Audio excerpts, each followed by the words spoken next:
शिवोहम शिवोहम शिवोहम। अध्यात्म विद्या उपनिषद अध्यात्म तत्व का सीधा साक्षात्कार है। उस अध्यात्म तत्व को जानने में बाधक जो है वह अध्यास है। भगवान श्री राम अपने श्री गुरुदेव भगवान के श्री चरण कमलों में बैठे हुए हैं। गुरु जी ने कहा, राम जी, मृत्यु जिसका शरीर है, जो मृत्यु के अंदर है, मृत्यु जिसे नहीं जानती, वही सर्वभूतों का अंतरात्मा है। फिर से कहूं, मृत्यु जिसका शरीर है और जो मृत्यु के अंदर है, मृत्यु जिसे नहीं जानती, वही इन सभी भूतों का अंतरात्मा है और वही एक दिव्य देव नारायण है, परमात्मा है।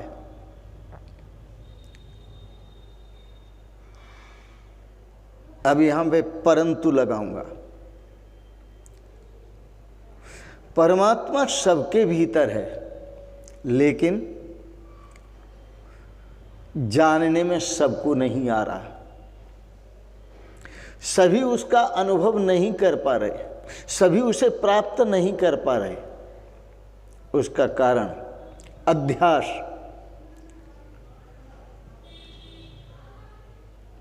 अध्यास कई प्रकार का होता है।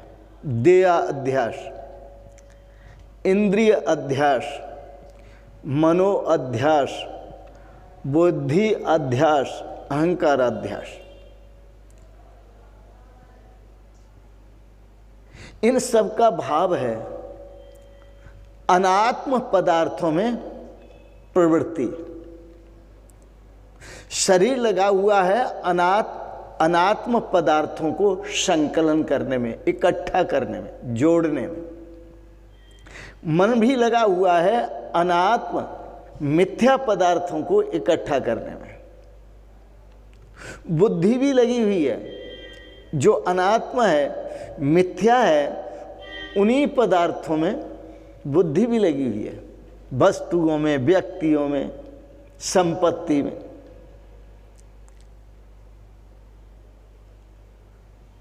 और फिर इसके साथ साथ उनमें मैं और मेरा भाव भी है। जैसे शरीर है, पहले तो ये मानते हैं कि ये शरीर मैं हूं, फिर उनको थोड़ा हिलाओ तो मानते हैं कि शरीर मेरा है। मैं शरीर नहीं हूं, पर शरीर मेरा है।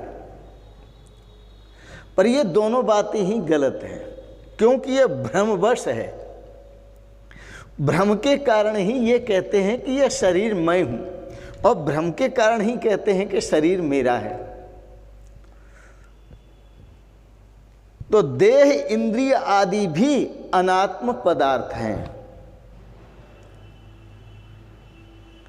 इसमें मेरा, मैं भाव करना और मेरा भाव करना, यही अध्यास है, जिसके लिए गुरुदेव भगवान ने कहा, अध्यासो अयम निरस्तव्य। यह अध्यास त्यागने ही योग्य है और इस अध्यास का त्याग करना ही चाहिए। जब तक आप इस अध्यास का त्याग नहीं करेंगे, मैं और मेरेपन का त्याग नहीं करेंगे, तब तक आप उस आत्म वस्तु को, परमात्म वस्तु को प्राप्त नहीं कर सकते।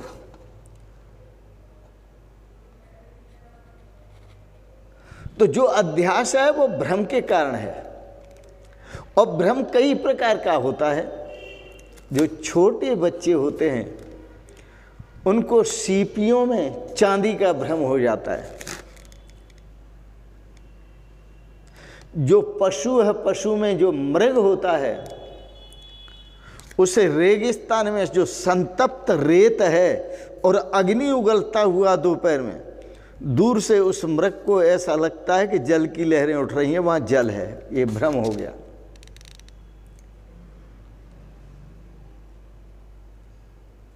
छोटे बच्चे हैं जो मटका फूट जाता है, उसके छोटे छोटे टुकड़े इकट्ठे करते और उनसे खेला करते। यदि वह टुकड़े छीन लिए जाएं तो बड़े रोते हैं,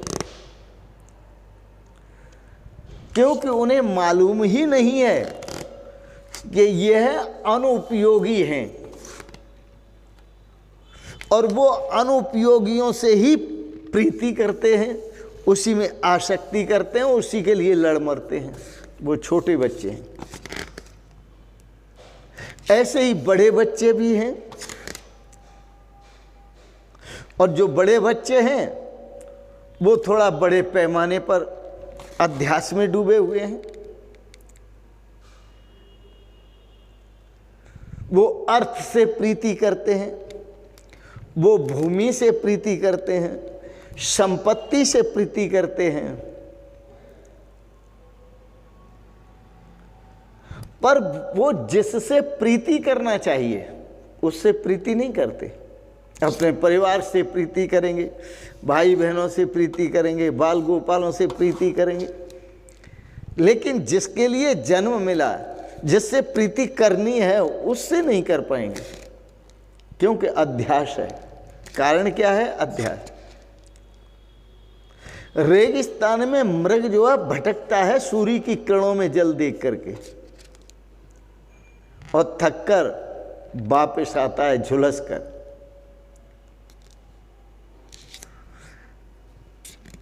तो ये भ्रम है। किसी भी चीज में जो आकर्षण होता है वो एक भ्रम है, और यह जो आकर्षण है वस्तुओं का, व्यक्तियों का, अवस्था का, संपत्ति का, पद का, पदार्थ का, द्रव्य का, यह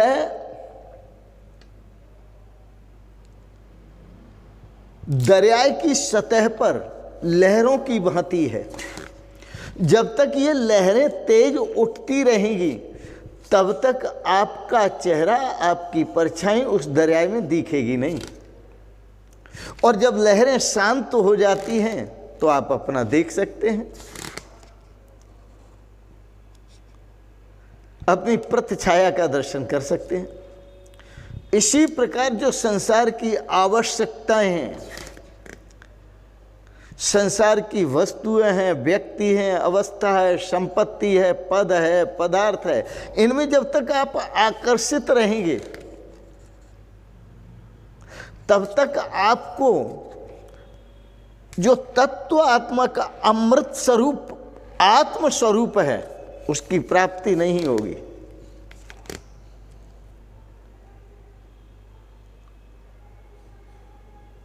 आप भ्रमित रहेंगे। और कैसे भ्रमित रहेंगे? जैसे आपने बगलों को देखा होगा, एक लाइन में बैठते हैं, और दरिया के किनारे पर जब बैठते हैं तो आप दूर से देखिए, बच्चे दूर से देखें तो एक पंक्ति तो बगलों की ऊपर दिखाई देती है और एक पंक्ति दिखाई देती है जल के भीतर।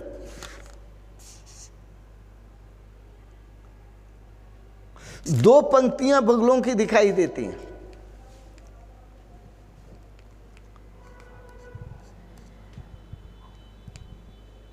और जब वो आकाश में उड़ जाते हैं तो वहां दूसरी पंक्ति होती नहीं है, वो एक पंक्ति थी, वो आकाश में चले गए। एक उदाहरण। दूसरा, आपने देखा होगा दरिया के किनारे वृक्ष खड़ा होता है, दूर से देखने पर वो वृक्ष दरिया के किनारे भी है और जल में भी दिखाई देता है। दूसरी साइड से देखो तो जल में भी दिखाई देता है।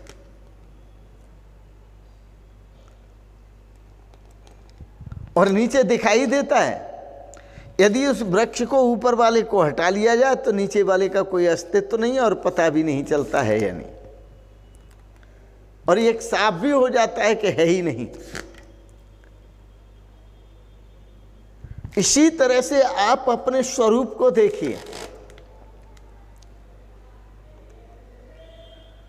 आप भी लगते हैं और शरीर भी लगता है और दूसरे भी दिखाई देते हैं। यह केवल प्रोजेक्शन, यह केवल प्रोजेक्शन है, यह केवल प्रक्षेपण है, यह केवल आरोपित है। वस्तुतः इसके लिए इस मर्ज की कोई दवा भी नहीं है, क्योंकि मर्ज ही नहीं है, केवल भ्रम है।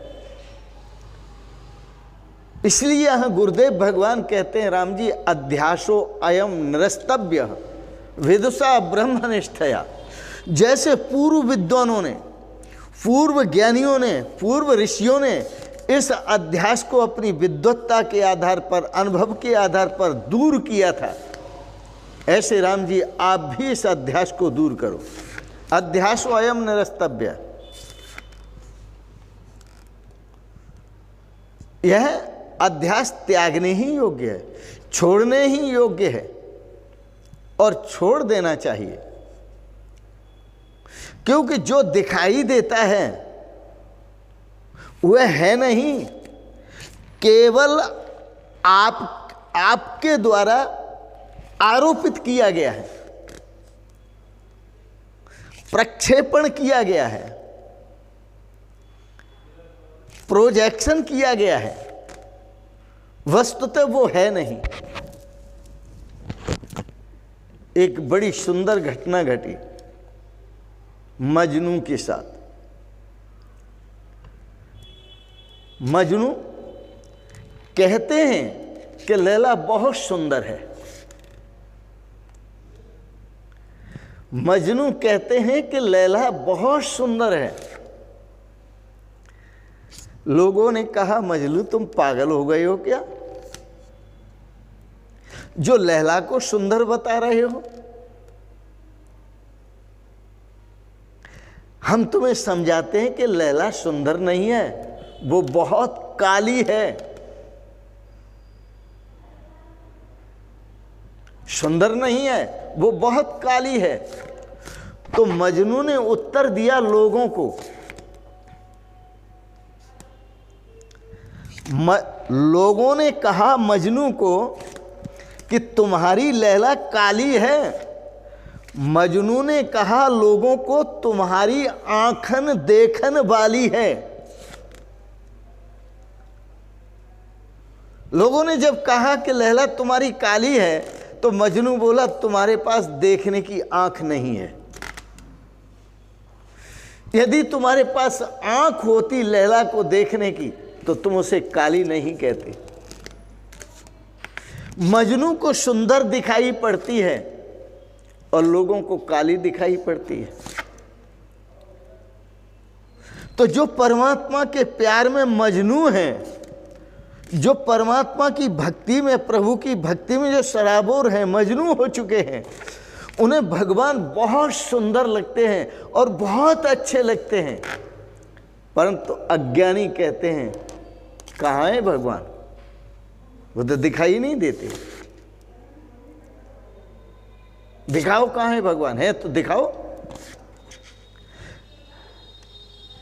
मजनू ने कहा था कि यदि लैला को देखना हो तो मजनू की आंख चाहिए। इसी प्रकार संत कहते हैं, यदि उस जो सर्व आत्म व्यापक परमात्मा है उसे देखना हो तो संतों की आंख चाहिए, ज्ञानियों की आंख चाहिए।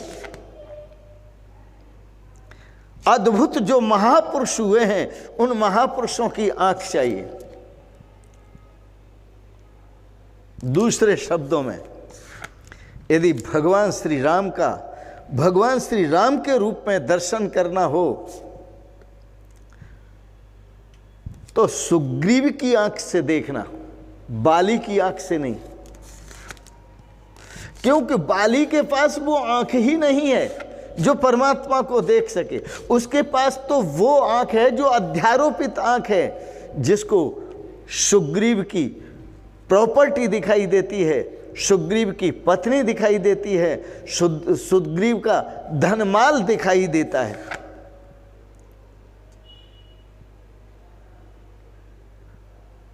वह जो बाली है वह धूर्त है, जो बाली है वो मूर्ख है।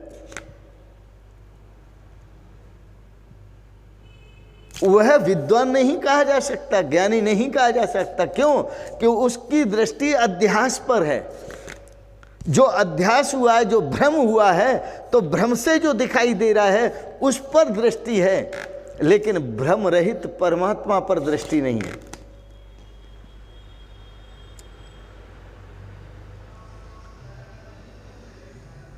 इसी प्रकार महाभारत का युद्ध हुआ। सगे भाई थे कौरव और पांडव, और दुर्योधन ने पांडवों की जो संपत्ति थी उस संपत्ति पर कब्जा किया, अपहरण कर ली। ये न के न प्रकारेण वापस देने के लिए तैयार नहीं। भगवान कृष्ण जैसे समझौता के लिए गए, संधि का प्रस्ताव लेकर के, वो कहता है सुई की नोक भर भी जगह नहीं दूंगा, क्योंकि दुर्योधन है। ये अंधे, आंख होते हुए भी अंधे हैं, जिन्हें प्रॉपर्टी तो दिखाई देती है लेकिन परमात्मा दिखाई नहीं देता, जिन्हें पैसा तो दिखाई देता है लेकिन परमात्मा दिखाई नहीं देता।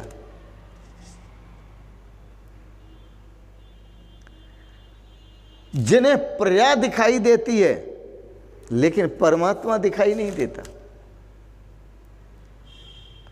आंख होते हुए भी ये अंधे हैं।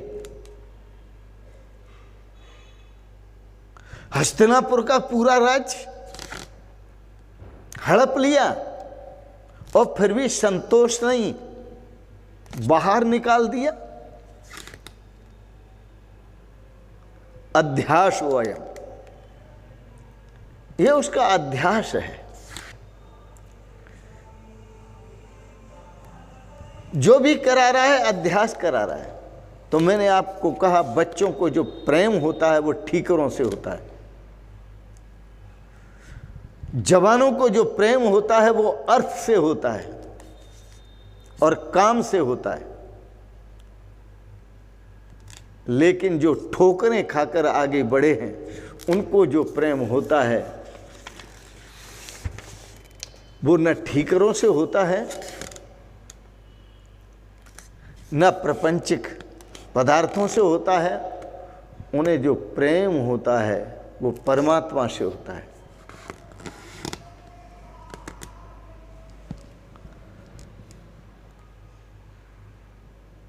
इसलिए मैंने उपनिषद को चुना है। जिसके पास आंख है वो परमात्मा को देखता है और अपने श्रेय को प्राप्त होता है। वह आंख जिसके पास नहीं है वो पदार्थों को देखता है और पदार्थों में आसक्त होकर इसी संसार में बार बार जन्मता है और बार बार मरता है। दृष्टियां हैं कितनी? दो ही तो हैं। एक स्थूल दृष्टि है, एक सूक्ष्म दृष्टि है। जो स्थूल दृष्टि है वो अध्यास से आरोपित है, प्रक्षेपित है, और जो सूक्ष्म दृष्टि है वह अध्यारोप को, अध्यास को पार कर चुकी है और परमात्मा तक पहुंची है। तो दो ही तो दृष्टियां हैं। यह जो अध्यासमयी दृष्टि है वो क्षीण कब होती है? यह भी समझ लें। जो शरीर, देह और इंद्रियों में जो अध्यास की दृष्टि है वो क्षीण कैसे होगी? तो आपको संदेश मिला इसमें, विदुषा ब्रह्मनिष्ठया। जो पूर्व में अध्यास को खत्म किया है जिन्होंने, उन विद्वानों से पूछिए कैसे खत्म किया। तो उन विद्वानों ने इस अध्यास को जो खत्म किया है वो विदुषा ब्रह्मनिष्ठया, ब्रह्मनिष्ठा के द्वारा इस अध्यास को खत्म किया। आप भी ब्रह्मनिष्ठा को प्राप्त करें और वो ब्रह्मनिष्ठा अपने स्वरूप से परमात्मा का स्वरूप में लाइए। सोहम, आपका स्वरूप और परमात्मा का स्वरूप एक ही है। मैं आपको सादर प्रणाम करता हूं, स्वरूप से प्रणाम करता हूं। पर इस बात को ब्रह्मनिष्ठ व्यक्ति समझेंगे, पर वासनानिष्ठ व्यक्ति इसको नहीं समझेंगे इस रहस्य। क्योंकि वासना युक्त जो हैं वे विषयों में दृष्टि रखते हैं, और निर्वासनिक जो योगी जन हैं, विद्वत जन हैं, उनका अध्यास दूर हो गया, वो ब्रह्म दृष्टि रखते हैं। वो जानते हैं अब संसार नहीं, ब्रह्म ही है। और ब्रह्मनिष्ठा को प्राप्त करके अपने जीवन में श्रेय की अनुभूति करते हैं, कल्याण की अनुभूति करते हैं।